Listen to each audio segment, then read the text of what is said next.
lang yan sa katapat na ng Robinson's Place, Calasiao, Pangasinan. So finally ay nakating na kami dito sa may Monarch Hotel, katapat lang ng Robinson's again. And maghanap muna ng parkingan dahil medyo maraming sasakyan ngayon dito. And finally ay nakahanap na guys. So ito na nga at narating na namin ang Amare. Nasa ground floor siya, tapat lamang ng Monarch Hotel dito sa Calasiao, Pangasinan. At very social nga naman talaga.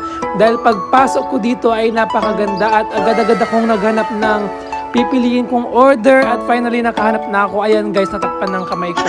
Yung may spinach pizza. So napakaganda dito.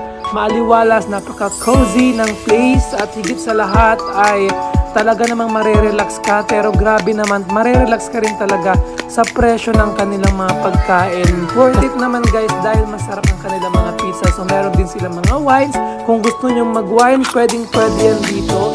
Dito lang yan sa may Amare. And meron rin guys, bukod sa Amare ay marami pa